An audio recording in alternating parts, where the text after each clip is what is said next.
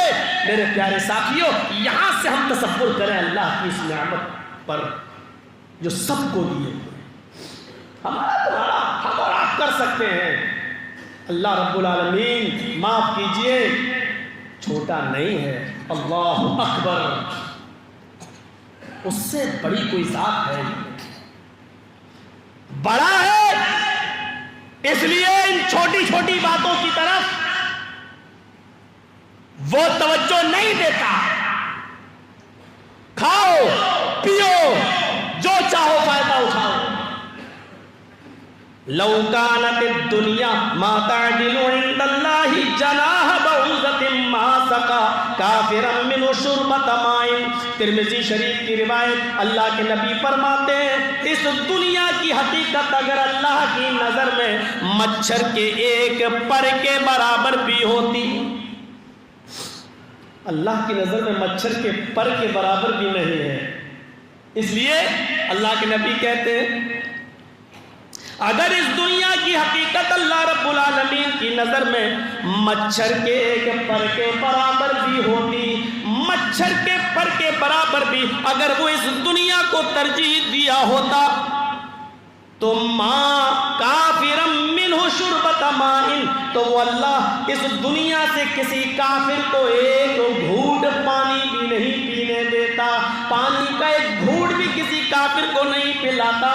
لیکن کافروں کو ساری دولتیں دے رکھی ہیں، بڑے بڑے محل اور قصور کا مالک بنا رکھا ہے. یہاں تک کہ علامہ اقبال نے بھی شعر میں کہا تھا کافر کو ملے حور و قصور اور مسلمان کو فقط وعدہ حور.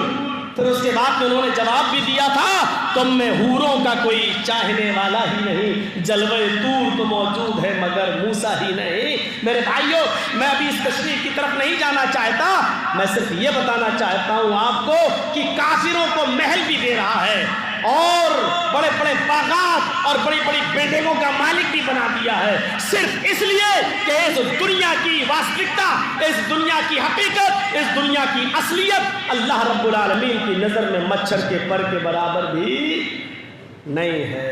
اگر مچھر کے پر کے برابر بھی ہوتی تو ماں سقا کافرا منہ شربۃ ماء، تو اللہ کسی کافر کو ایک گھونٹ پانی بھی نہیں پینے دیتا.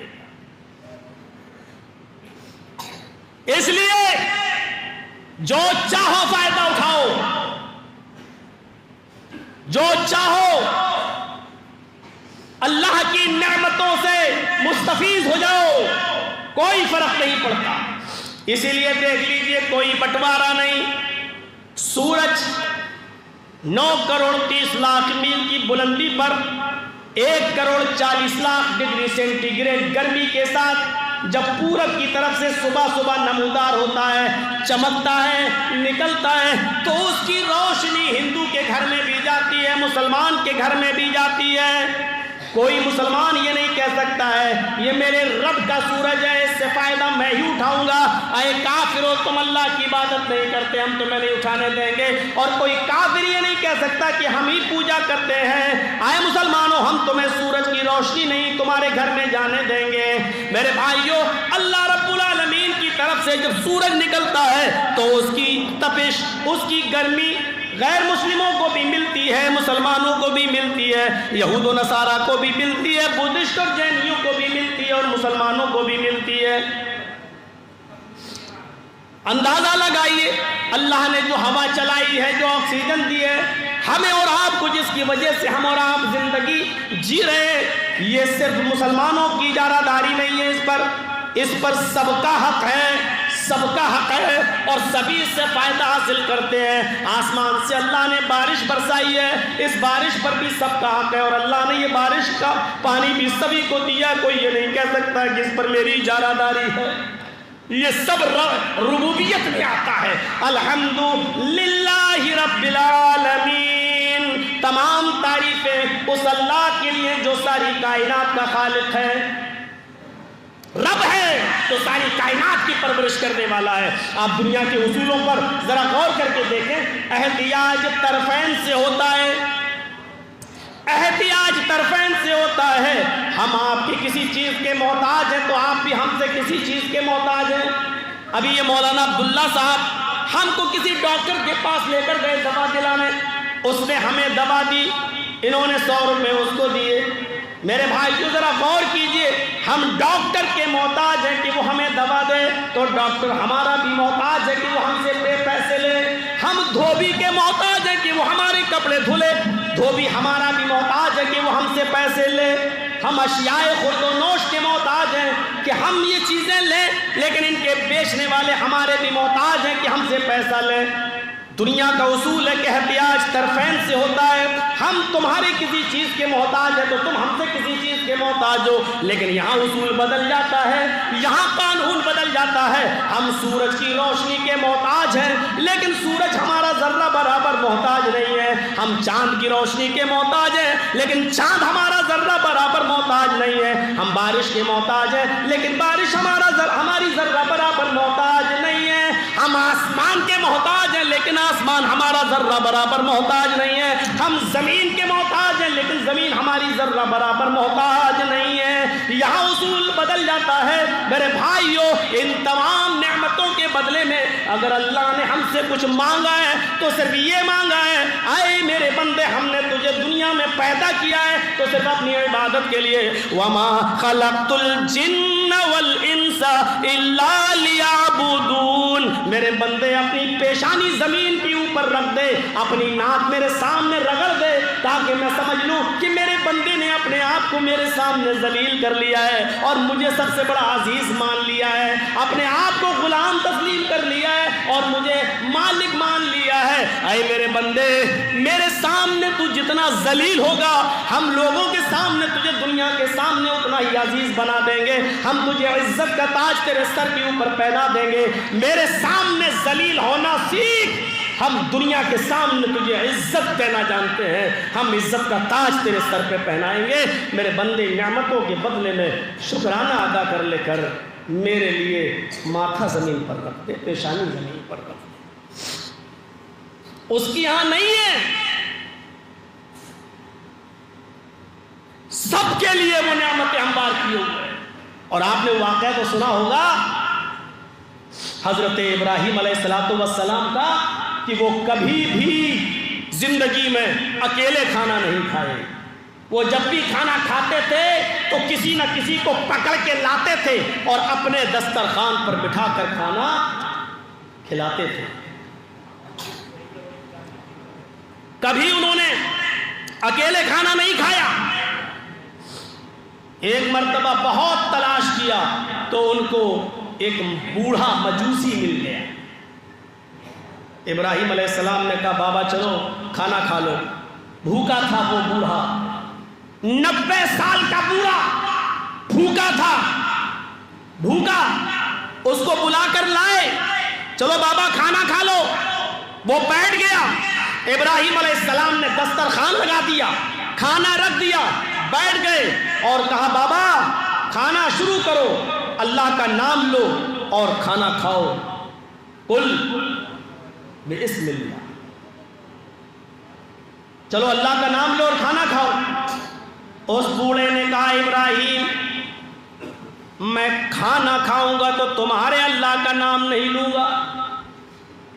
میں کیوں تمہارے اللہ کا نام لوں؟ اس کو کھاؤں گا تو میں اپنے خدا کا, اپنے رب کا نام لوں گا, اپنے معبود کا نام لوں گا, میں تمہارے معبود کا نام نہیں لوں گا. ابراہیم علیہ السلام نے کہا کون ہے تمہارا معبود؟ اس نے کہا بوڑھے نے ہمارا معبود تو آگ ہے, ہم تو آگ کی پوجا کرتے ہیں اور کھائیں گے تو اسی کے نام سے. ہم بسم اللہ نہیں کہیں گے, ہم بسم النار کہیں گے. ہم اللہ کے نام سے نہیں کھائیں گے, ہم آگ کے نام سے کھائیں گے. اور ادھر دیکھو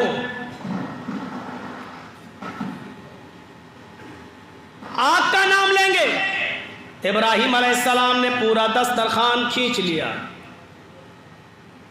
کھانا اپنی طرف بڑھا لیا اور کہے بوڑھے اٹھ, اگر تیرا معبود آگ ہے تو جا بھگ, آگ سے ہی کھانا مانگ, اپنے معبود سے کھانا مانگ. یہ کھانا میرے اللہ نے دیا ہے, میرے رب نے دیا ہے, اس پر نام لیا جائے گا تو میرے رب کا لیا جائے گا, آگ کا نہیں. اگر تیرا رب آگ ہے تو آگ سے کھانا مانگ. وہ بوڑھا چلا گیا. جاؤ اور بتاؤ ان دنیا والوں کو, اور بتاؤ میڈیا پر الٹی سیدھی بحث کرنے والے ان جھوٹے کٹ ملاؤں کو, ان کو بتاؤ کہ یہ ڈبیٹ میں پیش کریں. جب وہ بوڑھا دسترخوان سے اٹھ کر چلا گیا, اللہ رب العالمین کو ابراہیم علیہ السلام کی یادہ پسند نہیں آئی. حکم بھیج دیا جبرائیل کے ذریعے اور کہا جاؤ اس بوڑھے کو بلا کر لاؤ اور اس کو کھانا کھلاؤ. ابراہیم کھانا ہم دیتے ہیں تم نہیں دیتے. ابراہیم تمہارے رب کی رحمت کو یہ گوارا نہیں کہ کوئی بوڑھا وہ بھوکا اور دسترخوان سے اٹھ کے چلا جائے, جاؤ اس کو بلا کے لاؤ.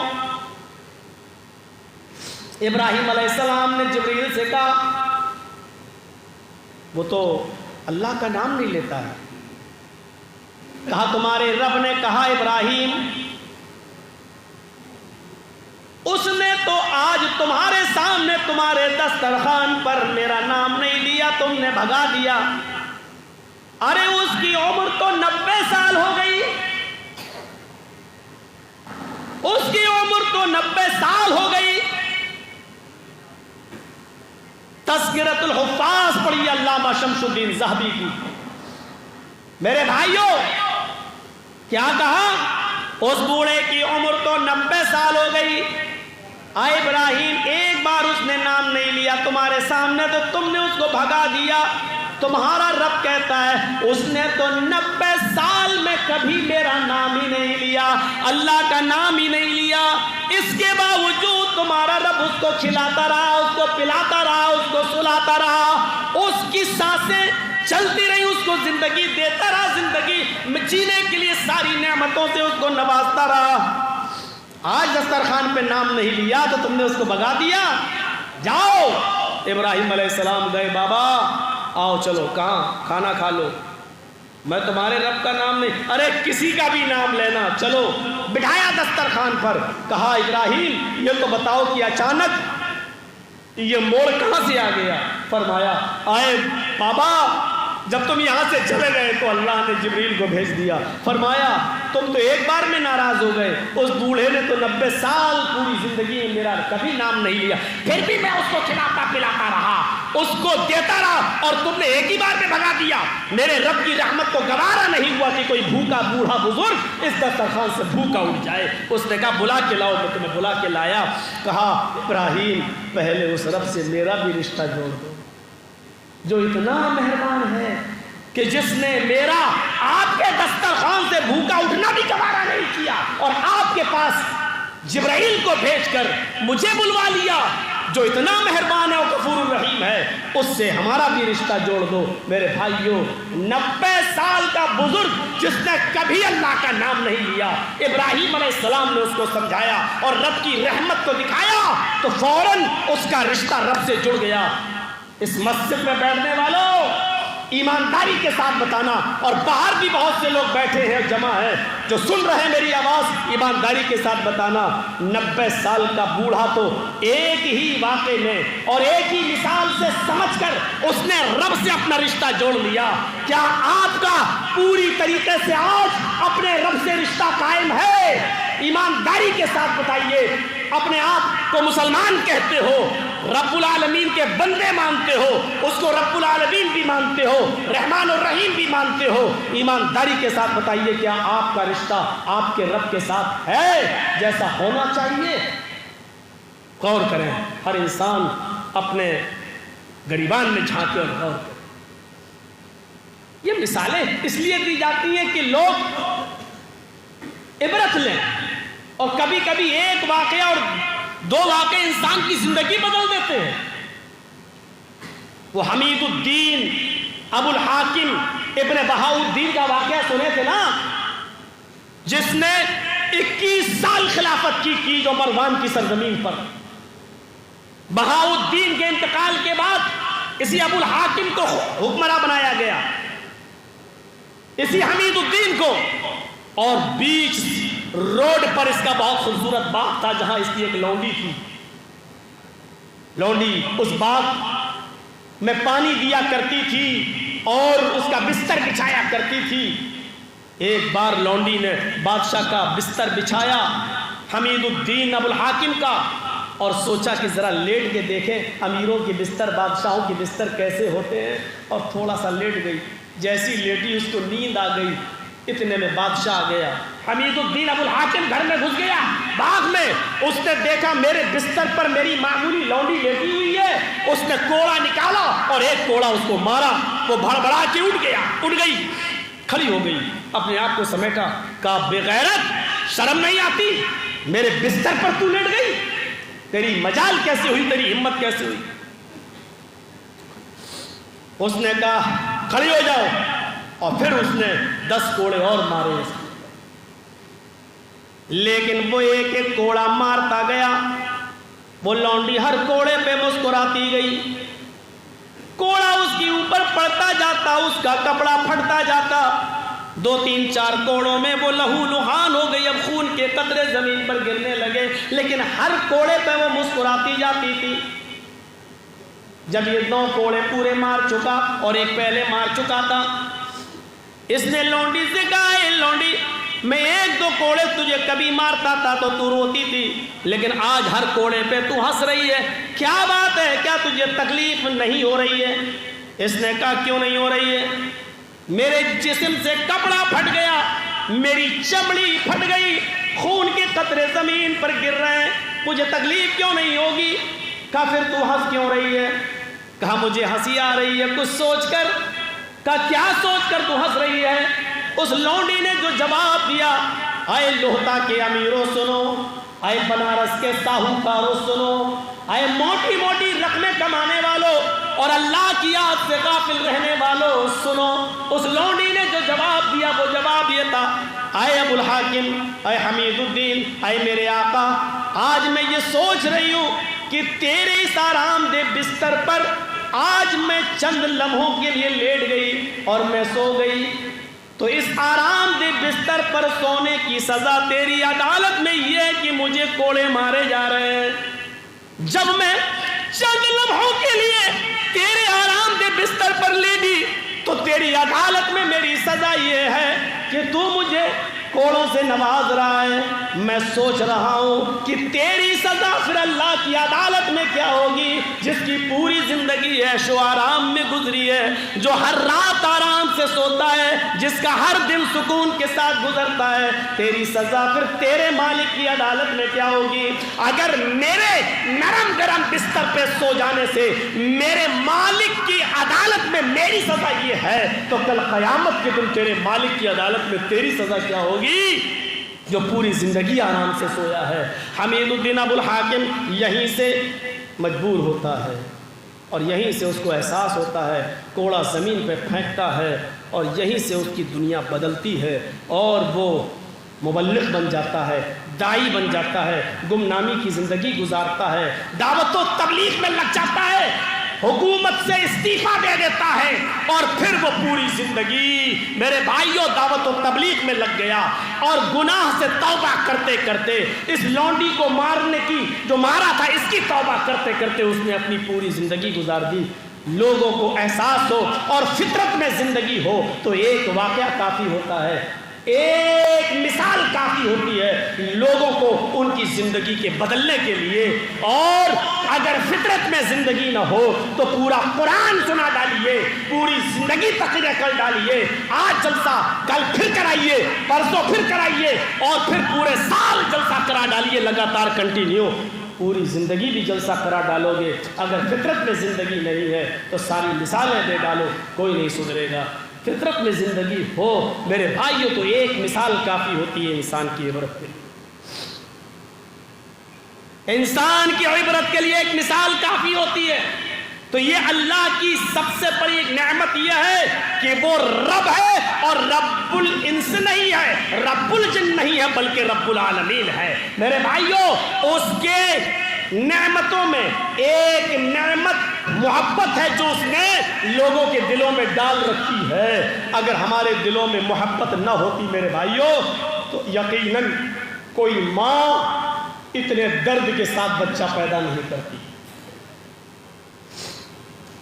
کہ ابن قیم الجوزی نے طب نبوی میں لکھا ہے کہ جب عورت نارمل ڈلیوری سے بچہ پیدا کرتی ہے تو اس کو اتنی تکلیف ہوتی ہے کہ اگر اس کی اس تکلیف کو زمین کی چھاتی پر ڈال دیا جائے تو زمین بھی اس کو برداشت نہ کر سکے. لیکن ماں یہ درد برداشت کرتی ہے, صرف اس کی وجہ یہ ہے کہ بچے کی محبت اس کے دل میں ڈال دی گئی ہے. یہ اللہ کی نعمت ہے. اگر اللہ یہ محبت نہ ڈالتا, اور یہ محبت بہت بڑی نعمت ہے, دیکھ لیجیے آج اسرائیلی کتوں کے اندر سے یہ محبت نکال دی گئی ہے تو کیسے بمباری کر رہے ہیں. چھوٹے چھوٹے معصوم بچے بھی ان کی نظر میں کچھ نہیں ہیں. میرے بھائیوں جب محبت کسی کے دل سے نکال لی جاتی ہے تو دیکھ لیجیے عرب کے اندر جب محبت ان کے دلوں سے نکالی گئی تو لوگوں نے اپنی لڑکیاں ہی پیدا ہوتے ہی زندہ دفن کر دی. لیکن جب کسی کے دل میں محبت ڈال دی جاتی ہے تو یہ محبت صرف انسانوں ہی میں نہیں. آپ دیکھ لیجئے ایک مرغی ابھی جا رہی ہے اور اچانک اس کی نظر بلی پہ پڑی تو فوراً بھاگتی ہے اپنے دربے کی طرف بلی سے جان بچاتے ہوئے. لیکن جب یہی مرغی چند انڈوں پر بیٹھتی ہے اور اس انڈوں سے چوزے نکلتے ہیں اور جہاں مرغی جا رہی ہے وہی چوزے وہی بچے, اب اس کی نظر بلی پر پڑتی ہے تو یہ مرغی اب بھاگتی نہیں ہے. آپ نے دیکھا ہوگا اب یہ مرغی بھاگتی نہیں ہے کیونکہ بچوں کی محبت اس مرغی کے دل میں ڈال دی گئی ہے. اب یہ مرغی اس بلی کے سامنے کھڑی ہو جاتی ہے اور بچوں کو اپنے پروں میں سمیٹ لیتی ہے. میرے پیارے ساتھیوں یہ کیا ہے؟ جب ایک بلی کے بچہ دینے کا وقت ہوتا ہے تو وہ بھی ایک ایسی جگہ تلاش کرتی ہے جہاں کوئی نہ پہنچ سکے اور سکون کے ساتھ میں اپنے بچوں کو جنم دے سکوں, اور ایسی جگہ ہو جہاں کتے نہ آ سکیں. یہ کون سی چیز ہے؟ ایک بکری کو دیکھیے جو بڑی درد و تکلیف کے ساتھ بچے جنتی ہے، اور جیسے ہی بچے جن کے فارغ ہوتی ہے پھر اپنی زبان سے ان بچوں کی گندگی کو چاٹتی ہے، اور خود وہ بکری ان بچوں کو اپنی زبان سے صاف کرتی ہے۔ یہ کون سی محبت ہے، اور اس محبت کو اللہ کی کس نعمت کا نام دو گے جو جانوروں کے دلوں تک میں ڈال دی ہے اس نے۔ ایک چھوٹا سا بچہ ہے، کھیل رہا ہے، ماں نے آواز دی، آیا اور اپنے ننھے ہاتھ سے اس نے ماں کو ایک تھپڑ مار دیا۔ اس نے ننھے ہاتھ سے اپنی ماں کو ایک تھپڑ مار دیا۔ ماں جانتی ہے کہ بچے نے تھپڑ مارا ہے، لیکن ماں کی ممتا دیکھو، اس بچے کو پکڑتی اور اپنے سینے سے لگا لیتی ہے۔ کبھی آپ نے غور کیا ہے، بظاہر یہ ایک مار کا معاملہ تھا، لیکن ماں نے اس کو پیار کا معاملہ بنا دیا۔ ماں نے اس کو اپنے سینے سے لگا لیا۔ کیا کہو گے؟ اللہ کی قسم دنیا میں ماں سے بڑا کوئی ڈاکٹر نہیں ہے۔ جب چھوٹا بچہ روتا ہے تو اس کی ماں جانتی ہے کہ یہ درد سے رو رہا ہے یا بھوک سے رو رہا ہے۔ اللہ کی قسم ماں سے بڑا کوئی ڈاکٹر نہیں ہے۔ آج تم کہتے ہو اپنی بیوی کی بات سننے کے چکر میں اپنی ماں سے چپ رہے، تو نہیں سمجھتی، ارے چپ رہے، خاموش رہے، ارے تو نہیں جانتی۔ آج تم بڑی آسانی سے اپنی ماں سے کہہ دیتے ہو کہ تو نہیں سمجھے گی، اس ماں سے کہتے ہو کہ تو نہیں سمجھتی، پاگل ہو گئی، چپ رہے، تو نہیں سمجھے گی۔ وہ اس وقت بھی تیری زبان سمجھتی تھی جب تجھے بولنا نہیں آتا تھا، جب تو گونگا تھا تیری زبان سے کچھ نہیں نکلتا تھا، وہ اس وقت بھی تیرا حال جانتی تھی، وہ اس وقت بھی تیرے رونے سے تیری بیماری کا پتہ لگا لیا کرتی تھی۔ اور آج تو اپنی اسی ماں سے کہتا ہے کہ تو مجھے نہیں پہچانتی، تو نہیں جانتی، تو نہیں سمجھے گی۔ ارے وہ تو اس وقت بھی تجھے سمجھتی تھی اور جانتی تھی جب تو بولنا نہیں جانتا تھا۔ آج تو اتنا بڑا ہو گیا ہے کہ ماں سے منہ لڑاتا ہے اور کہتا کہ تو نہیں سمجھے گی۔ اندازہ لگائیے، بچہ رات میں رویا، ماں سمجھ گئی کہ یہ بھوک کی وجہ سے نہیں رو رہا ہے، میرے بچے نے اپنے بستر پر پیشاب کر لیا ہے، اب اس کو وہ جگہ ٹھنڈی لگ رہی ہے۔ ماں کی اس ممتا کو دیکھو، اس نے اپنے بچے کا کپڑا بدلا اور فوراً سوکھی جگہ پر جہاں وہ لیٹی تھی اس نے اپنے بچے کو لٹا دیا، اور اس کی بھیگی ہوئی اور گیلے بستر پر وہ خود لیٹ گئی۔ میرے پیارے ساتھیو، ماں کے اندر یہ ممتا اور یہ محبت ماں کے اندر اگر کسی نے ڈالی ہے تو وہ رب العالمین نے ڈالی ہے۔ ان تعدوا نعمت اللہ لا تحصوها، میرے بندو میری نعمتیں اتنی زیادہ ہیں تمہارے اوپر کہ اگر تم ان کو شمار کرنا چاہو، اگر تم ان کو گننا چاہو تو تم گن نہیں سکتے، شمار نہیں کر سکتے۔ صرف اسی محبت کو دیکھ لو میرے بھائیو۔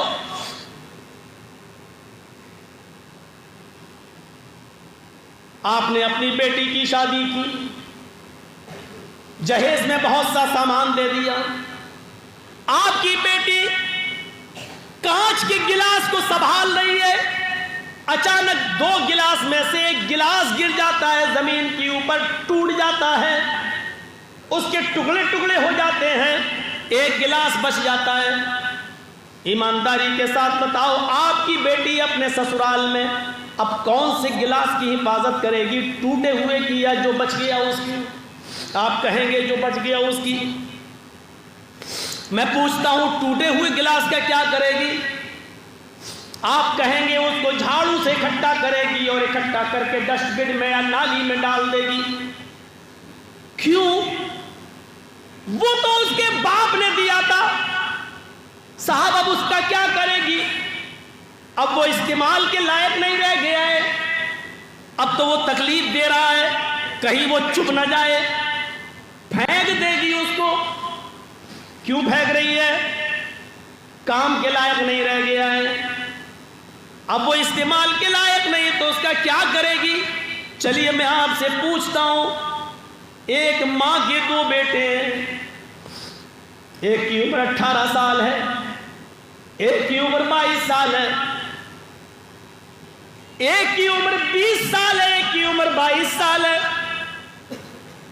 20 سال کا بچہ ماں کا جوان ہے، وہ کماتا ہے، کھلاتا ہے، پلاتا ہے، ماں کا خیال رکھتا ہے، لیکن 22 سال کا ماں کا وہ بیٹا لنگڑا ہے، پیروں سے ہاتھوں سے کوڑی ہے، ریڑھ کی ہڈی ٹوٹ چکی ہے، بستر پہ پڑا ہے، ہاتھ ہلتے نہیں، لخمہ مار چکا ہے، فالج مار چکی ہے، زبان چلتی نہیں، وہ بول نہیں پاتا ہے، وہ اپنے ہاتھ سے کھا نہیں سکتا، اپنے پیروں سے چل نہیں سکتا۔ میں پوچھنا چاہتا ہوں، ماں کے یہ 2 بیٹے ہیں، ایک کام کا ہے جو اس کو کما کما کر کھلاتا ہے، اور ایک بیٹا وہ ہے جو ماں کے لیے بوجھ بنا ہوا ہے، جو کام کے لائق نہیں ہے۔ بتاؤ میرے بھائیو، ماں اپنے ان دونوں بیٹوں میں سے کس سے زیادہ محبت کرے گی؟ کمانے والے بیٹے سے، یا جو بستر پر پڑا ہوا ہے اپاہج بیٹا، اس کس سے زیادہ محبت کرے گی؟ آپ کی انتر آتما یہی کہہ رہی ہوگی، اندر سے آپ کا دل یہ جواب دے گا، اللہ کی قسم ماں جتنے اپنے اس لنگڑے لولے اور اپاہج بیٹے سے محبت کرے گی، اتنا اس صحیح سالم بیٹے سے نہیں کرے گی، جبکہ وہ اس کے اوپر بوجھ بنا ہوا ہے۔ ماں اس کو کھلائے گی بھی، اپنے اس بیٹے کو نہیں کھلائے گی، جانتی ہے کہ وہ ہاتھ والا ہے، کھا لے گا، اس کی فکر ہی نہیں کرے گی۔ یا کھانا بنے گا تو سب سے پہلے اس بچے کو کھلائے گی جو ہاتھ سے کھا نہیں پاتا، اس بچے کی گندگی صاف نہیں کرے گی، کیونکہ جانتی ہے کہ یہ 20 سال کا ہو چکا ہے، اپنے آپ پیشاب و پائخانہ کر سکتا ہے، لیکن اس بچے کے پاس جو 22 سال کا بستر پر لیٹا ہے، اس کے کپڑے بھی دھوئے گی، اس کی غلاظت اور گندگی کو بھی دھوئے گی، اس کی گندی جگہ کو بھی اپنے ہاتھوں سے صاف کرے گی، اس کے کپڑے بھی دھوئے گی۔ میرے بھائیوں، ماں کے دل کے اندر یہ محبت کس نے پیدا کی، اور ماں کے دل میں یہ لنگڑے لولی اور اپاہج اولاد کا کہ دل میں یہ محبت ماں کے دل میں کس نے ڈالی ہے؟ میرے بھائیوں، قرآن کی آیت پڑھیے، ان تعدوا نعمت اللہ لا تحصوها۔ اگر اللہ نے ماں کے دل میں یہ محبت نہ ڈالی ہوتی تو ہم آج اتنے بڑے نہ ہوئے ہوتے۔ ہماری بیٹیاں جو آج ماؤں سے منہ چلاتی، ہماری بہنیں ذرا غور کرے کہ آج یہ تم پھل ماں کے درخت سے جو بن کر تیار ہوئی ہو، یہ تمہارے ماں کا احسان ہے جو اس نے پالا پوسا، اور آج تم اپنی ماؤں سے منہ چلاتی ہو۔ ہماری یہ نوجوان نسل ذرا غور کرے کہ اپنے ماں کے ساتھ کیسا کیسا برتاؤ کرتی ہے، کیا کیا سلوک کرتی ہے۔ ان چیزوں پر غور کر کے مجھے بتائیے تو صحیح میرے پیارے بھائیوں، ہمیں اور آپ دیکھیں کہ کون سی محبت ہے اور یہ کون سا جذبہ ہے، کون سا جذبہ ہے یہ؟ اللہ نے یہ نعمت جو ماں کے دل کے اندر محبت کی شکل میں پیدا کی ہے، کیا؟ اور پھر ایک اس سے بڑی نعمت کہ ماں کو جتنی محبت ہے اس سے زیادہ اللہ کو محبت ہے اپنے بندے سے، یہ بھی ایک نعمت ہے۔ وہ واقعہ 50 بار سنا ہوگا آپ نے اپنے علماء سے، 50 بار۔ صحرا ہے، جنگل ہے، اور ایک شخص صحرا اور جنگل میں اپنے گھر کا سارا سامان اپنے اونٹ پر لاد کر لے جا رہا ہے، بیابان جنگل ہے، تھک جاتا ہے، سستانے کے لیے ایک درخت کی آڑ میں اپنے اونٹ کو باندھ دیتا ہے، آرام کرنے لگتا ہے، آنکھ کھلتی ہے تو دیکھتا ہے کہ اونٹ غائب، گھر کا سارا سامان اسی اونٹ کے اوپر بندھا ہوا تھا، گھر کا سارا سامان اسی اونٹ کے اوپر بندھا ہوا، اور اونٹ غائب، سونا چاندی، کپڑا لتا، غلہ اناج، گھر کے قیمتی سامان اسی اونٹ کے اوپر، اور اونٹ غائب۔ ایسی ویسی حدیث نہیں، بخاری کے الفاظ، اللہ کے نبی نے فرمایا اس نے اونٹ کو تلاش کیا، جھاڑی جھاڑی گیا، پہاڑی پہاڑی گیا، ادھر دیکھا ادھر دیکھا، دائیں گیا بائیں گیا، لیکن اس کو کہیں اونٹ نظر نہیں آیا۔ افسوس کر رہا ہے، ماتم کر رہا ہے، رو رہا ہے کہ میرا اونٹ، گھر کا سامان۔ اچانک اسی جگہ پر آ جاتا ہے جہاں سے اونٹ غائب ہوا. تھوڑی دیر سستا ہوں، پھر ڈھونڈتا ہوں، تلاش کرتا ہوں، سستانے لگتا ہے، آنکھ لگ جاتی ہے. یک بیک آنکھ کھلتی ہے تو کیا دیکھتا ہے کہ اونٹ تو ویسا ہی موجود ہے. اس کی نظر اسی درخت پر پڑی جہاں سے اونٹ غائب تھا. اونٹ تو یہ بندہ ہے. اچانک اونٹ آ گیا، دیکھتا ہے، سامان چیک کرتا ہے، ہو بہو سیم ٹو سیم سامان پورا لدا ہے. اناج کا ایک دانہ کم نہیں، گلہ کم نہیں، کپڑا کم نہیں، جو لے گیا تھا سیم ٹو سیم موجود. یہ ہمارے الفاظ نہیں ہیں. اللہ کے نبی فرماتے ہیں اس بندے کو اتنی خوشی ہوئی، اس اونٹ کو دیکھ کر اتنی خوشی ہوئی کہ مارے خوشی میں وہ یہ غلط جملے بول گیا. مارے خوشی میں اس کے منہ سے یہ غلط جملے نکل گئے. اللہم انت عبدی وانا ربک. واہ واہ رے تیری قدرت. اللہ مان گیا کیا تیری ہستی ہے، کیا تیرا کمال ہے، کیا تیری قدرت ہے. واقعی تو میرا بندہ ہے اور میں تیرا رب ہوں. الٹا بول گیا. اللہم انت عبدی، اللہ تو میرا بندہ ہے، وانا ربک، اور میں تیرا رب ہوں. وہ الٹا بول گیا. اللہ کے نبی فرماتے ہیں یہ الٹا بول رہا ہے، اس کو ہوش نہیں، لیکن اللہ مسکرا رہا ہے، جبکہ یہ مسکرانے والے جملے ہیں. فرعون نے تو اتنا کہا تھا انا ربکم الاعلی، لوگوں میں تمہارا سب سے بڑا رب ہوں. اللہ نے کہا اچھا سب سے بڑا رب ہے. اور جب دریائے نیل میں ڈوبنے لگا، غرق ہونے لگا، گوتے کھانے لگا، تھپیڑے مارنے لگا، تو کہتا آمنت برب موسیٰ و ہارون، میں موسیٰ اور ہارون کے رب پر ایمان لایا.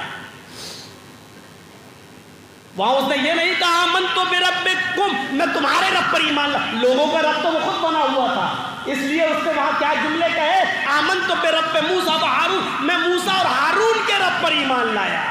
کیونکہ موسیٰ اور ہارون نے اس کو اپنا رب نہیں مانا تھا. موسیٰ اور ہارون کا رب اللہ تھا، اس لیے ڈوبتے ہوئے کیا کہہ رہا تھا کہ میں موسیٰ اور ہارون کے رب پر ایمان لایا. لیکن اللہ نے کہا اب تیرے ایمان کی کوئی ضرورت نہیں، جا. میرے بھائیوں، جس نے اتنا کہا کہ میں تمہارا رب ہوں، لوگوں سے میں تمہارا رب ہوں، اللہ نے اس کو غرق کر دیا، ڈبو دیا، تاس تاس کر دیا، اس کی لاش کو لوگوں کے لیے نشانے عبرت بنا دیا. لیکن اس نے تو اس سے بھی خطرناک جملے کہے. اس نے کیا کہا، اللہم انت عبدی وانا ربک، تو میرا بندہ میں تیرا رب. اس نے لوگوں سے نہیں کہا میں تمہارا رب، اس نے اللہ ہی سے کہہ دیا میں تیرا رب.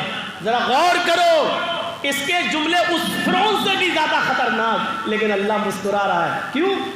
دلوں کا معاملہ ہے. کیونکہ اللہ جانتا ہے کہ اس نے یہ بات اپنے دل سے نہیں کہی ہے، خوشی میں کہہ رہا ہے. اس کے منہ سے یہ جملے جان بوجھ کر نہیں نکل رہے ہیں. اونٹ پا کر، سامان دیکھ کر خوشی میں کہہ رہا ہے، اس کو ہوش نہیں ہے کہ کیا کہہ رہا ہے. اللہ جانتا ہے کہ یہ جان بوجھ کر نہیں کہہ رہا ہے، نیت جانتا ہے اللہ، دل کے حالات جانتا ہے اللہ. اس لیے کیا کہا، کچھ نہیں کہا. تو اللہ کے نبی فرماتے ہیں کہ اس آدمی نے جب اپنے اونٹ کو پایا تو اللہ اس اونٹ کو دیکھ کر یہ آدمی اتنا خوش ہوا کہ مارے خوشی کی اس کو احساس ہی نہیں ہو رہا کہ میں کیا کہہ رہا ہوں. اللہ بھی اتنا غفور الرحیم اور اتنا مہربان اور اپنے بندے سے محبت کرنے والا اتنا زیادہ ہے کہ جب ایک گناہگار بندہ جب کہتا ہے اللہم اغفر لذنوبی، اللہ میرے گناہوں کو بخش دے، تو اللہ رب العالمین جتنا یہ بندہ خوش ہوتا ہے اونٹ پا کر کہ مارے خوشی میں الٹے جملے بول رہا ہے. جب ایک گناہگار بندہ رجوع کرتا ہے اور اللہ کے سامنے گڑ گڑاتا ہے تو اللہ اس گناہگار بندے سے جب توبہ کرتا ہے تو اس اونٹ پا جانے والے بندے سے بھی زیادہ خوش ہوتا ہے. اس سے بھی زیادہ، افراح کا لفظ ہے، اس سے بھی زیادہ اللہ خوش ہوتا ہے. اب اللہ کی خوشی کا اندازہ لگاؤ، جب گناہگار بندہ اپنے گناہ سے توبہ کرتا ہے تو اللہ کو بہت خوشی ہوتی ہے. یہاں سے اندازہ لگائیے آپ کہ پورے قرآن میں پورا قرآن پڑھیے آپ، پورے قرآن میں تقریباً 20 سے زیادہ جگہوں پر، پورے قرآن میں اللہ نے تقریباً 20 سے زیادہ مقام پر اپنے گناہگار بندوں سے یا عبادی یا عبادی یا عبادی کہہ کر پکارا ہے، اپنے گناہگار بندوں کو۔ اور قرآن کی تو ایک آیت ایسی ہے کہ جس میں اپنے گناہگار، ان گناہگار بندوں کو بھی بندہ کہا ہے جس میں زمین و آسمان بھر کر بھی اس نے گناہ کر لیے۔ قُلْ يَا عِبَادِيَ الَّذِينَ اسْرَفُوا عَلَىٰ أَنفُسِهِمْ لَا تَقْنَطُوا مِن رَحْمَتِ اللَّهِ۔ اے محمد، اے میرے نبی صلی اللہ علیہ وسلم، آپ میرے گناہگار بندوں سے کہہ دو، یا عبادی کہہ دو، آئے میرے بندو، اللہ اپنے بندوں سے، آئے میرے بندو، اور کوئی معمولی بندہ نہیں، الذین اسرفوا علی انفسہم، جنہوں نے اپنے نفسوں پر حد سے زیادہ ظلم کیا ہے، جو حد سے زیادہ گناہ کیے ہیں۔ بعض مفسرین نے لکھا ہے جنہوں نے زمین و آسمان بھر کر بھی گناہ کر لیے، ان سے کہہ دو لا تقنطوا من رحمت اللہ، اللہ کی رحمت سے نا امید مت ہوئیے۔ یہ اللہ کی رحمت ہے، کتنی بڑی نعمت ہے کہ وہ اپنے گناہگار بندوں کو اے میرے بندو، میرے بندو کہہ رہا ہے۔ جب اولاد نالائق ہو جاتی ہے اور آپ کی لڑکی جب آپ کے گھر سے آپ کے موبائل کا غلط استعمال کرنے کی وجہ سے کسی غیر مسلم کے ساتھ بھاگتی ہے، لڑکے کے ساتھ، تو آپ کہتے ہیں کہ آج کے بعد میں تیرا باپ نہیں، تو میری بیٹی نہیں، مر گیا تیرا باپ تیرے لیے۔ لیکن اللہ رب العالمین کی رحمت دیکھو کہ اللہ رب العالمین جانتا ہے کہ یہ گناہوں پہ گناہ کر رہا ہے، میری نافرمانی پہ نافرمانی کر رہا ہے، میرے اوپر ظلم پر ظلم کر رہا ہے، میرے بتائے ہوئے راستے سے بھٹکا ہوا ہے، قرآن میرے طریقے کو چھوڑے ہوئے ہے، میرے نبی کے بتائے ہوئے طریقے کو فراموش کیا ہے، اور پھر بھی کہہ رہا ہے میرے گناہگار بندو، میرے گناہگار بندے، یا عبادی، آئے میرے بندو، اور کہہ رہا الذین اسرفوا علی انفسہم، اگر تم نے اپنے نفسوں پر ظلم کر کے زیادتی کی ہے تو لا تقنطوا من رحمت اللہ، اللہ کی رحمت سے نا امید نہ ہو۔ یہ ہے رب کی رحمت، اور یہ نعمت، اس کی نعمتوں میں ایک نعمت رحمت بھی ہے۔ یہ ہے نعمت اور رحمت۔ میرے بھائیوں، سب سے یہ ان نعمتوں کو آپ کیا کہیں گے؟ وَإِن تَعُدُّوا نِعْمَةَ اللَّهِ لَا تُحْصُوهَا، میرے بندو اگر تم میری نعمتوں کو احصا کرنا چاہو، شمار کرنا چاہو، گننا چاہو تو نہیں کر سکتے، نہیں گن سکتے۔ کیا کہو گے اس منظر کو کہ اللہ کے نبی صلی اللہ علیہ وسلم فرماتے ہیں، مسلم شریف کی روایت موجود ہے، حضرت عمر فاروق اس حدیث کے راوی ہیں، فرماتے ہیں کہ کچھ لوگ، کچھ جنگی قیدی جناب محمد رسول اللہ کے پاس لائے گئے۔ نبی اکرم کے زمانے میں کچھ لوگ جنگی قیدی پکڑ کر، گرفتار کر کے نبی اکرم صلی اللہ علیہ وسلم کی خدمت میں لائے گئے۔ اللہ کے نبی نے فرمایا ان جنگی قیدیوں کے پیروں میں بیڑیاں ڈال دو۔ ان کے پیروں میں بیڑیاں ڈال دی گئی۔ اللہ کے نبی کی نظر ان جنگی قیدیوں پہ پڑی، ان میں ایک عورت ایسی تھی، ان جنگی قیدیوں میں ایک عورت ایسی تھی جس کا چھوٹا سا دودھ پیتا بچہ کہیں گم ہو گیا تھا، جس کا دودھ پیتا چھوٹا بچہ کہیں گم ہو گیا تھا۔ وہ عورت جس چھوٹے بچے کو دیکھتی اس کو پکڑ لیتی اور اپنی پستان سے لگا لیتی، اس کو پکڑ لیتی اور اپنے سینے سے لگا لیتی، اس کو دودھ پلانے لگتی۔ اللہ کے نبی صلی اللہ علیہ وسلم اس عورت کی ہر بچے کے ساتھ ہی محبت دیکھ کر پریشان ہے۔ آپ نے صحابہ سے پوچھا، اے صحابہ دیکھو ذرا اس عورت کا بچہ کہیں گم ہو گیا، اس کے دودھ، اس کی پستان میں جو دودھ بھرا ہے، یہ عورت جس بچے کو پکڑ لیتی اسی کو اپنا بچہ سمجھنے لگتی۔ بچے کی محبت میں دیکھو کیسی پاگل ہے کہ جس بچے کو دیکھتی پکڑ کے اپنے سینے سے لگا لیتی۔ اے صحابیوں بتاؤ، اے میرے ساتھیوں، اگر اس عورت کا اصلی بچہ اگر اس کو مل جائے اور پھر میں یہ کہوں کہ اس ماں آگ جلاؤ اور آگ جلنے کے بعد میں اس عورت سے کہوں کہ اپنے بچے کو آگ میں ڈال دے تو کیا یہ ماں اپنے بچے کو آگ میں ڈال دے گی؟ مسلم شریف کی حدیث کے الفاظ پر غور کرو. اگر اس کا اصلی بچہ مل جائے اور میں یہ کہوں کہ اپنے بچے کو آگ میں ڈال دے تو کیا یہ ڈال دے گی؟ کہا اللہ کے نبی کیسے ہو سکتا ہے؟ کیسے ہو سکتا ہے؟ جو عورت اپنے جس بچے کو دیکھتی پکڑ لیتی اور اپنا بچہ سمجھ لیتی، اپنی پستان سے لگا لیتی، وہ اس عورت کی محبت یہ کیسا گوارا کرے گی کہ وہ اپنے بچے کو آگ میں ڈال دے؟ ارے آگ کے قریب بھی ہوگا تو ماں اس کو آگ کے قریب بھی نہیں جانے دے گی، اور اگر خدا نخواستہ آگ میں گر گیا تو ماں اپنے آپ کو اس آگ میں گھسا دے گی اور اس کے بعد اس بچے کو نکال لے گی، چاہے اس بچے کو بچانے میں ماں خود جل جائے. فرمایا جتنا پیار جتنی رحمت و محبت اس ماں کو اس بچے سے ہے، اپنے بچے سے ہے، کہ اس کی محبت یہ گوارا نہیں کرتی کہ آگ میں ڈالے. حدیث کے الفاظ غور کرو، اللہ ارحم بعبادہ من ہذہ بولدہا، اللہ ارحم بعبادہ من ہذہ بولدہا.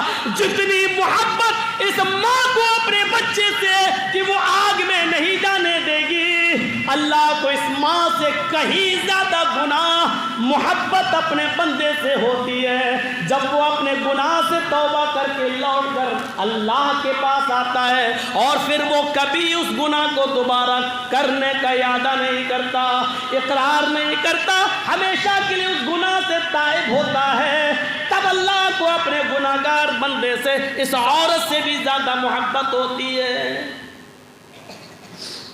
کون سی نعمت ایسی ہے جو بیکار ہے اس کی؟ ہوا دیکھ لو جو ہر وقت 24 گھنٹے ہمیں اور آپ کو ملتی رہتی ہے، یہاں بیٹھے ادھر بھی مل رہی ہے، ابھی گھر جاؤ گے ادھر بھی ملے گی، بازاروں میں ملے گی، دکان پہ ملے گی، مکانوں پہ ملے گی، ٹرینوں میں سفر کرو ادھر بھی ملے گی. اور غور تو کرو میرے بھائیوں، سمندر میں پانی کے جہازوں اور کشتیوں میں بیٹھو تو ادھر بھی ملے گی، اور ہزاروں فٹ کی بلندیوں پر اگر اڑو، ہوائی جہاز کا سفر کرو تو ادھر بھی ملے گی. اگر ہوا کا دباؤ کم ہو جائے تو آکسیجن ماسک آپ کی آٹومیٹک آ جاتے ہیں، وہ آپ کو ناک میں لگانا پڑتا ہے، لیکن اللہ کی یہ نعمت تمہیں ادھر بھی ملتی ہے. غور کرو، وہ تمہیں نہ سمندر میں بھولتا ہے، وہ تمہیں نہ خشکی میں بھولتا ہے، وہ تمہیں نہ فضاؤں میں بھولتا ہے. اے اللہ کے بندو، ہم اس کو کیسے بھول جاتے ہیں؟ ارے وہ تو تمہیں اس وقت میں نہیں بھولا جب تم اپنی ماں کے پیٹ میں تھے. ماں کے پیٹ کا اندھیرا، پیٹ کا اندھیرا، پھر رحم کا اندھیرا، پھر اس رحم اس بچے دانی کے اندر ایک جھلی ہوتی ہے، اس جھلی کا اندھیرا، تین اندھیروں میں تم موجود، اور ادھر بھی اللہ نے یہ آکسیجن تمہیں پہنچائی، ادھر بھی اس نے یہ ہوا تمہیں پہنچائی، اس نے ادھر بھی تمہیں بھلایا نہیں، وہ تمہاری ماں کے پیٹ کے اندر بھی آکسیجن پہنچاتا رہا. غور کرو، جو تمہیں ادھر بھی نہیں بھولا، تم باہر آنے کے بعد اس کو کیسے بھول گئے؟ تم یہاں آئے تو اکیلے نہیں آئے، 2 ہاتھ لے کر آئے کمانے کے لیے، 2 پیر لے کے آئے چلنے کے لیے، زبان لے کے آئے بولنے کے لیے، دماغ لے کے آئے سوچنے کے لیے. یہ ساری کی ساری چیزیں تمہارے باپ کسی کرانہ پرچینٹ کی دکان سے خرید کے نہیں لائے تھے. یہ ساری کی ساری نعمتیں اللہ نے تمہیں ماں کے پیٹ کے اندر ہی دے دی. جب تم ماں کے پیٹ سے باہر نکلے تو ہوا پہلے سے موجود تھی، پانی پہلے سے موجود تھا، سانس لینے کے لیے ہوا پہلے سے موجود تھی، پانی پہلے سے موجود تھا. ہاں تم گوشت نہیں کھا سکتے تھے، ہاں تم کھچڑی نہیں کھا سکتے تھے، ہاں تم ابھی بھاری اور ثقیل چیزیں نہیں کھا سکتے تھے. تو اب تک جو تمہاری ماں کی پستان میں نہیں تھا، جیسے تم باہر آئے اللہ نے تمہارے کھانے اور پینے کے لیے تمہاری ماں کی پستان میں تمہاری غذا پہلے سے بھر دی. میرے بھائیو، وَإِن تَعُدُّوا نعمت اللہ لا تحصوها، تم اللہ کی نعمتوں کو گننا چاہو تو نہیں گن سکتے، شمار کرنا چاہو تو نہیں کر سکتے۔ یہ نعمتیں ہیں ہاتھ، یہ نعمت ہے پیر، جس کے پاس پیر نہیں اس سے پوچھو پیر کی قدر، جس کے پاس ہاتھ نہیں اس سے پوچھو ہاتھ کی قدر، جس کے پاس آنکھ نہیں اس سے پوچھو آنکھ کی قدر، جس کے پاس سننے کی طاقت نہیں اس سے پوچھو کان کی قدر میرے بھائیوں، اور جس کے پاس اولاد نہیں ہے اس سے پوچھو اولاد کی قدر میرے بھائیوں۔ یہ نعمتیں ہیں، ان نعمتوں کی ہمیں اور آپ کو قدر کرنا چاہیے۔ اور ان تمام نعمتوں کے اوپر سب سے بڑی نعمت وہ ہے جس نعمت پر اللہ نے احسان جتا دیا۔ ابھی تک جو نعمتیں ہم نے آپ کو گنائی ہیں، اللہ نے کسی نعمت پر احسان نہیں جتایا، لیکن جب اس نے سب سے بڑی نعمت جناب محمد رسول اللہ کی شکل میں ہمیں دی تو احسان جتایا۔ اس نعمت کا ذکر قرآن میں یوں کیا، وَاذْكُرُوا نِعْمَةَ اللَّهِ عَلَيْكُمْ إِذْ كُنْتُمْ أَعْدَاءً فَأَلَّفَ بَيْنَ قُلُوبِكُمْ فَأَصْبَحْتُمْ بِنِعْمَتِهِ إِخْوَانًا۔ لوگو اللہ کی اس نعمت کو یاد کرو، وَاذْكُرُوا نِعْمَةَ اللَّهِ عَلَيْكُمْ، اللہ کی اس نعمت کو یاد کرو جو اس نے تمہاری اوپر کی، إِذْ كُنْتُمْ أَعْدَاءً، کہ تم آپس میں ایک دوسرے کے دشمن تھے، فَأَلَّفَ بَيْنَ قُلُوبِكُمْ، تو اللہ نے اپنی نعمت یعنی محمد رسول اللہ کے ذریعے تمہیں آپس میں بھائی بھائی بنا دیا۔ یہ رسول کی آمد اتنی بڑی نعمت ہے، اتنی بڑی نعمت ہے کہ اس نے فرمایا لَقَدْ مَنَّ اللَّهُ عَلَى الْمُؤْمِنِينَ إِذْ بَعَثَ فِيهِمْ رَسُولًا مِّنْ أَنفُسِهِمْ يَتْلُو عَلَيْهِمْ آيَاتِهِ وَيُزَكِّيهِمْ وَيُعَلِّمُهُمُ الْكِتَابَ وَالْحِكْمَةَ لَقَدْ مَنَّ اللَّهُ عَلَى الْمُؤْمِنِينَ إِذْ بَعَثَ فِيهِمْ رَسُولًا، اللہ کی آئے مسلمانوں تمہارے اوپر بہت بڑی نعمت، بہت بڑا احسان یہ ہے کہ اس نے تمہیں جناب محمد رسول اللہ جیسا نبی دیا۔ یہ نعمت ہے اللہ کی سب سے بڑی۔ اور جب نعمت دی تو کہہ دیا لَقَدْ كَانَ لَكُمْ فِي رَسُولِ اللَّهِ أُسْوَةٌ حَسَنَةٌ، تمہارے لیے رسول اللہ صلی اللہ علیہ وسلم کی پوری زندگی آئیڈیل اور نمونہ ہے۔ میرے بھائیوں، ہم نبی کی پوری زندگی کا خلاصہ تو نہیں کر پائیں گے، اور نہ یہ وقت ہمیں اس کی اجازت بھی دیتا ہے۔ ہاں آئیے صرف ایک چیز یہ دکھا دوں، اللہ کی ان نعمتوں پر، اللہ کی ان نعمتوں پر اللہ کے رسول نے اللہ کو کتنا یاد کیا۔ ہمیں اور آپ کو بھی رسول کی اس تعلیم سے سبق حاصل کرنا چاہیے کہ جو ہمیں کبھی نہیں بھولا تو ہم اس کو کیوں بھولیں۔ آپ دعوت و تبلیغ کی زندگی لے لیجئے، جرجی صاحب آپ کے سامنے قرآن و حدیث کی دعوت دے رہے ہیں، کل کوئی نیتا اگر بلائے گا تو اس کے اسٹیج پر جا کر کسی پارٹی کا پرچار کرنے لگیں گے۔ ہم تھوڑی دیر کے لیے بدل سکتے ہیں، یہاں دعوت اللہ، دوسرے کے اسٹیج پر راجنیتک اور سیاسی دعوت۔ لیکن محمد رسول اللہ نے اپنی پوری زندگی جو دعوت دی اور جس سے ہمیں جوڑا، اس پر ذرا غور کیجئے۔ غار ہرا میں 40 سال کے بعد جب پہلی وحی نازل ہوتی ہے، اقرأ باسم ربک الذی خلق، وہاں سے رب کا نام لیا گیا، اور وہاں سے جب آپ نے لوگوں کو اللہ سے جوڑا تو مکمل 3 سال تک چپکے رب کی طرف بلایا۔ 3 سال کے بعد جب حکم ہوا کوہ صفا پر چڑھ کر لوگوں کو اللہ کی دعوت دو، تو آج 3 سال کے بعد پہلی بار نکلے، کوہ صفا پر چڑھ گئے، لوگوں کو اب اللہ کی دعوت دیتے ہیں۔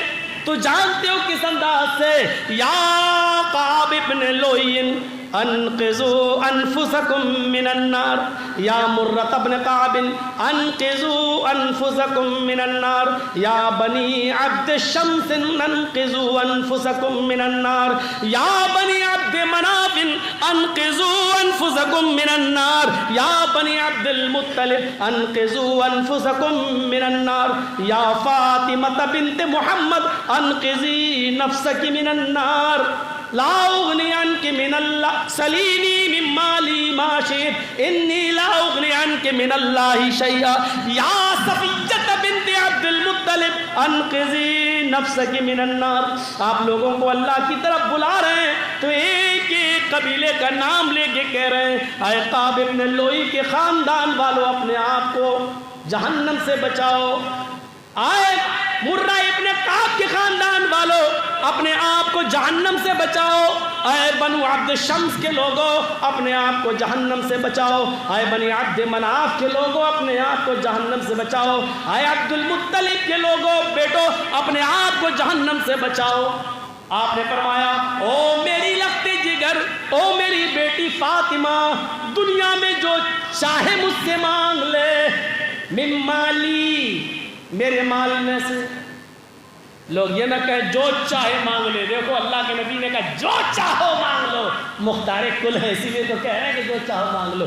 آگے کہا من مالی، جس کا میں مالک ہوں، جو مال میرے پاس ہے اس میں سے ہر چیز نہیں.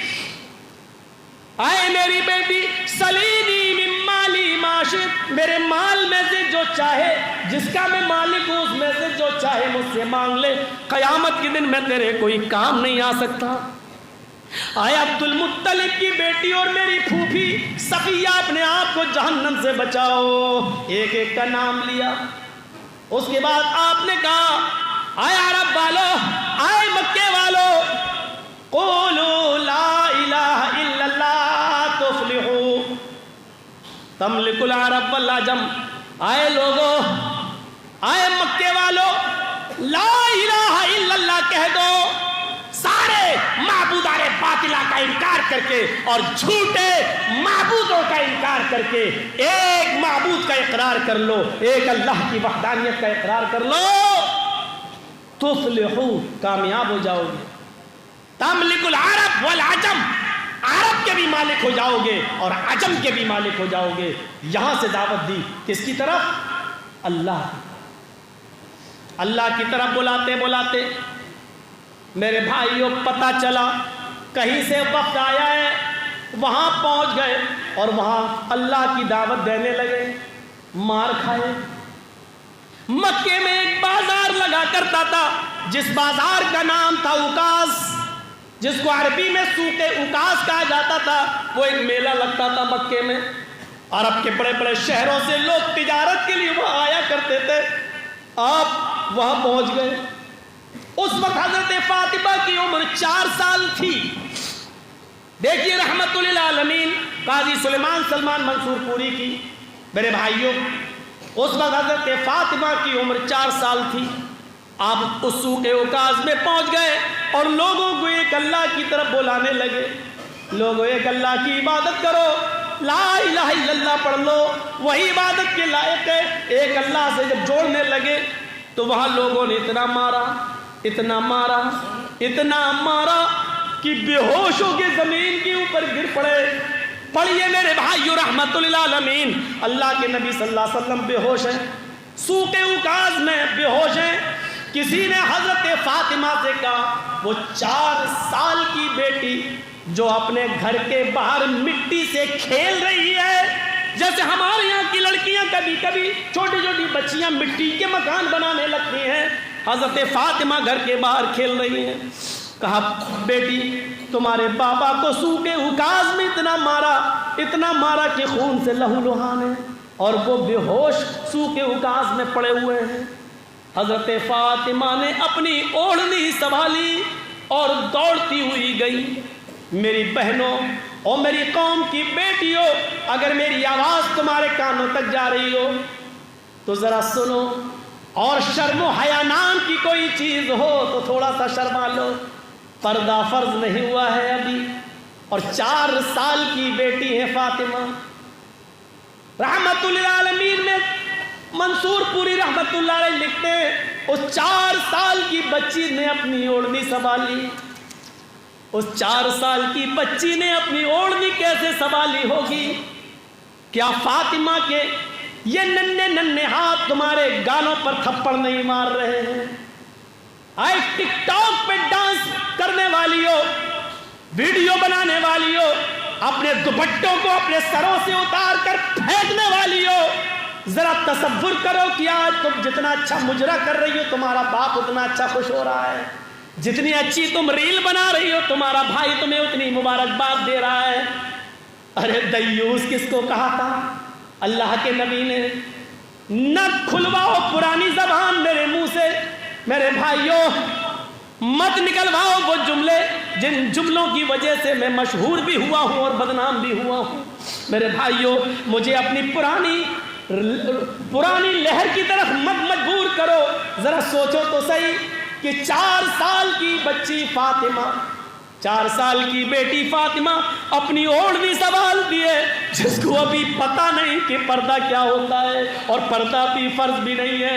اس نے جلدی سے اپنا سر چھپایا، اوڑھنی اپنے سر پہ ڈالی اور بھاگتی ہوئی سوق اوکاز میں گئی اور اپنے باپ کے سر کے پاس بیٹھ گئی۔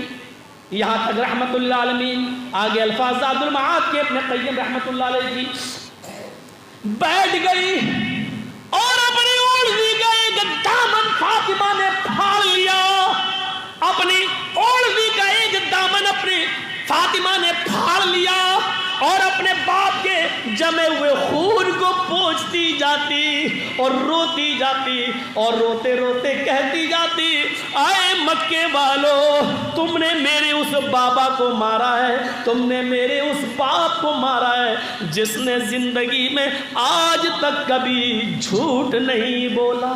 اے مکے والو تم نے میرے اس بابا کو مارا ہے جس نے آج تک کبھی کسی کی امانت میں خیانت نہیں کی ہے۔ اے مکے والو تم نے میرے اس باپ کو آج مارا ہے جس نے آج تک کبھی تمہاری پنچایت میں بے انصافی کی بات نہیں کی ہے۔ اے مکے والو تم نے آج میرے اس باپ کو صرف اس لیے مارا ہے کہ وہ یہ کہتا ہے ایک اللہ کی عبادت کرو، تم نے میرے اس باپ کو اس وجہ سے مارا ہے۔ یہ کہتی جاتی اور اپنے باپ کے خون کو صاف کرتی جاتی، آنکھوں کے آنسوؤں نے آب حیات کا کام کیا۔ یہ گرم گرم آنسوؤں کے چند قطرے حضرت محمد رسول اللہ کے گال پر گر گئے، نبی اکرم کی آنکھ کھل گئی۔ اپنی بیٹی فاطمہ کو روتے ہوئے دیکھا تو اپنے لخت جگر کو اپنے سینے سے لگا لیا، اپنی بیٹی کو سینے سے لگا لیا، کہا میری قوم کے لوگوں اللہ تمہیں کیسے خوش رکھے گا؟ جو قوم نبی کی بیٹی کو رلائے وہ قوم کیسے خوش ہو سکتی ہے؟ وہ قوم کیسے فلاح پا سکتی ہے؟ میرے بھائیو آپ نے کہا اے مکے والو تم کیسے فلاح پاؤ گے جس نے میری چھوٹی معصوم بچی کو بھی رلا دیا؟ میرے بھائیو ذرا غور کرو، حضرت فاطمہ رضی اللہ تعالی عنہا کیا کہہ رہی ہیں؟ جب بے ہوش ہوئے تھے اللہ کے نبی تو اللہ حضرت فاطمہ کہہ رہی تم نے میرے اس باپ کو مارا جس نے تمہیں یہ کہا کہ ایک اللہ کی عبادت کرو، یعنی ایسا موقع ہے مار کھا رہے ہیں لیکن اپنی زبان سے دعوت اللہ قولوا لا الہ الا اللہ نکل رہی ہے، پوری زندگی اللہ سے جوڑ رہے ہیں، پوری زندگی اللہ کی دعوت دے رہے ہیں۔ ایک موقع تو ایسا آیا کہ آپ کے کلیجے بھی ہل جائیں گے کہ میرے پیارے ساتھیوں آپ چند لوگوں کو جو باہر سے کسی دوسرے شہر سے آئے ہیں اللہ کے نبی ان کو دعوت و تبلیغ کا فریضہ انجام دے رہے ہیں، اتنے میں زینب کا قاصد آتا ہے، آپ کی نواسی زینب کی بیٹی کی طبیعت خراب ہے، آپ کی بیٹی نے آپ کو بلایا چلو۔ اللہ کے نبی کہتے ہیں اس وقت مہمان آئے ہیں، لوگ دور سے آئے، میں دعوت و تبلیغ کا فریضہ انجام دے رہا ہوں، بیٹی سے کہو اللہ نے بیمار کیا وہی شفا دے گا، میں بعد میں آؤں گا۔ قاصد چلا گیا، تھوڑی دیر کے بعد حضرت زینب نے قسم دے کر بھیجا، واسطہ دے کر بھیجا، جاؤ میرے ابو سے کہنا کہ آپ کی نواسی کی طبیعت بہت زیادہ خراب ہے، آپ کو اللہ کا واسطہ جس حال میں ہو اسی حال میں اٹھ کر چلیے۔ اور جیسی قاصد نے کہا آپ کی بیٹی نے آپ کو اللہ کا واسطہ دیا ہے، آپ کی نواسی کی طبیعت زیادہ ہی خراب ہے، جلدی چلیے۔ ان سے معذرت چاہیے مہمانوں سے، میری بیٹی کی بیٹی یعنی میری نواسی بیمار ہے اور اس نے واسطہ دے کر اللہ کا مجھے بلایا ہے، مجھے جانا ہے۔ اللہ کے نبی چند صحابہ کو لے کر جاتے ہیں، دروازے کو دستک دیتے ہیں، دروازہ کھولنے والے نے کھولا، اندر کچھ عورتیں بیٹھی ہیں، دو چار لوگ بھی ہیں. حضرت زینب اپنی نوازی کو گود میں لیے ہوئے اور روتی جا رہی ہیں. پورا کا پورا غرفے کا کمرے کا ماحول رونے جیسا بنا ہے. حضرت زینب نے وہ اپنی بیٹی کو محمد رسول اللہ کی طرف پڑھا دیا.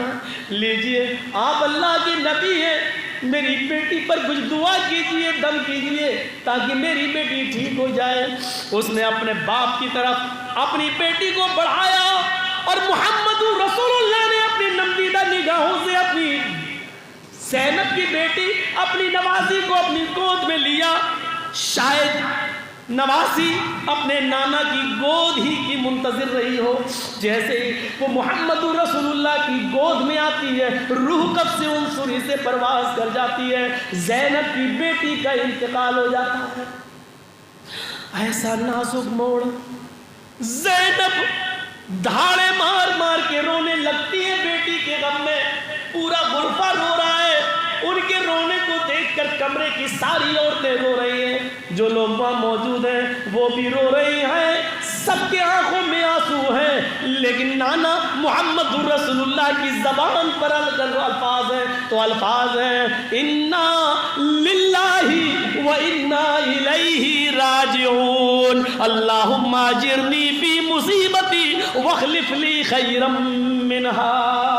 انا للہ و انا الیہ راجعون. اے میری لخت جگر, اے میری بیٹی زینب, میں کچھ نہیں کر سکتا, ہم سب اللہ ہی کی طرف سے ہیں. انا للہ, ہم سب اللہ ہی کی طرف سے ہیں.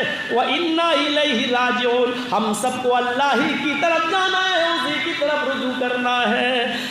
اللہم اجرنی فی مصیبتی, اللہ میری مصیبت میں تو مجھے بہتر اجر عطا فرما.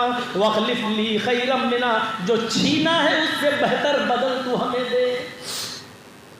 اللہ کے نبی اس وقت بھی وہاں تمام لوگوں کو اللہ سے جوڑ رہے ہیں کہ یہ میرا کوئی دوش نہیں, اللہ کی امانت تھی, اللہ نے لے لی. انا للہ و انا الیہ راجعون. کتنا مضبوط رشتہ. جان لینے آیا, نبی کی تلوار لے کر کود گیا, نبی کی تلوار سے نبی کے قریب بڑھ رہا ہے. آپ کھڑے ہیں, کہہ رہا میں یعصمک منی یا محمد, اے محمد بتاؤ کہ میرے ہاتھ سے تمہیں کون بچائے گا.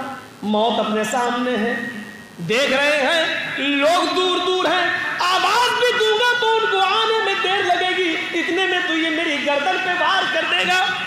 لیکن ایسے موڑ پر کہ سامنے تلوار لیے کھڑا ہے, تلوار بھی میری, سامنے میرا دشمن, اور مجھے پر تلوار اٹھا بھی چکا ہے اور مجھ سے کہہ بھی رہا ہے میں یعصمک منی, اے محمد بتاؤ میرے ہاتھ سے کون بچائے گا.